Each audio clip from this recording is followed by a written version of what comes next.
So hey guys, welcome to another Warframe video, and Hotfix 18.13.2 has hit, and it's pretty damn big, and in my opinion it has changes that are substantial enough for me to make a video about them.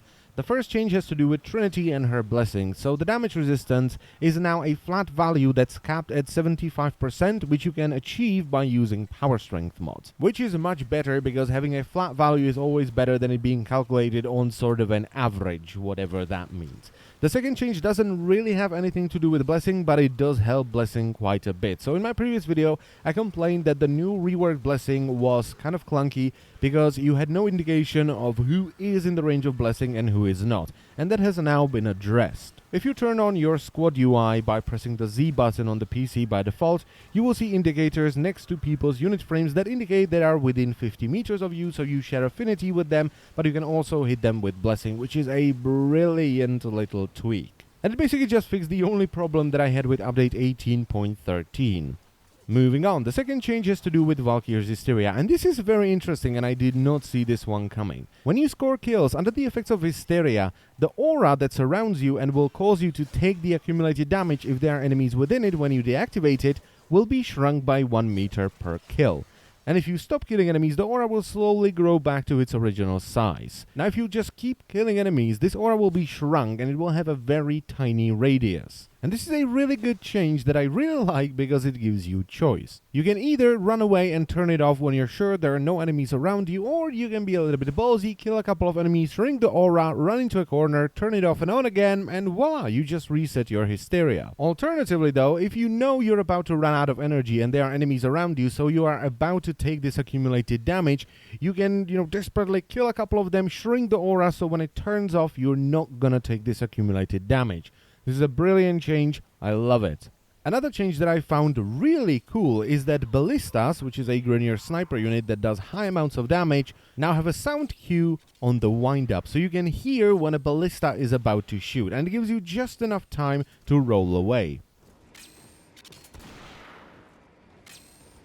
This is a very good change, and it rewards people that pay attention. Now, I have a feeling they reduce the accuracy on Ballistas, because holy crap, they cannot hit a damn thing. I followed this Ballista around for about 5 minutes and I think she hit me about 3 times. But I digress. This is a brilliant change, especially to a unit like Ballista, which previously were just these deadly snipers that would kill you from across a map. Now you can hear when they're winding up, and if you hear this sound cue, you know you have to roll away or bullet jump to avoid the damage. I like it.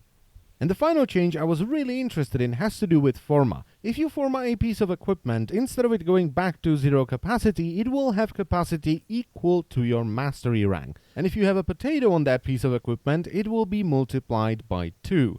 So as you can see, I mastery rank 16, I just formatted the Rubico, and now I have 32 capacity. Now the maximum capacity of equipment is still 30 or 60 with a potato. And the way this new system works is if I mastery rank 16 and I put Forma on, let's just say the Rubico, it will not get additional mod capacity until it reaches rank 17. Now if you just like leeching XP for your weapons or Warframes on Draco, this doesn't really help you at all. But if you just like to play the game, this is amazing, especially with Warframes and crit weapons, because some Warframes just don't work very well without mods, and crit weapons are rubbish and do pitiful damage before you can put on crit mods. And this makes such a difference. If you don't like leeching on Draco and you Forma a weapon, you can put on Serration, Split Chamber, and let's just say Pistol Gambit if you're around Mastery rank 16. And you can take the weapon into the void right away. You don't have to run low-level missions that may be boring for you. And let's not forget that this rewards people that put in the time and raise their mastery rank by leveling everything up. And that's really cool because people should be rewarded for putting in the time. So if you're mastery rank 22 for instance, and a new Warframe is released, as soon as you get that Warframe you will have 22 mod capacity, or 44 if you put in a potato, before you put on aura, and you can just start playing around with builds right away. This will still benefit weapons more than it does Warframes because you still have to get the abilities with the Warframe, but still, it's an awesome change. Now of course this is not everything that came in with Hotfix 18.13.2, there is a lot more stuff. For instance, Haiga Masters can no longer deal damage through walls. They also fixed some of Mag's abilities so they're not broken anymore because there were some issues, especially when combined with other abilities such as Vauban's Bastille. And if you want to read all the fixes, you can click the link in the description and it will take you to the forum thread. And that's it for the video, so I thank you very much for watching as always, and I will see you next time. Bye bye.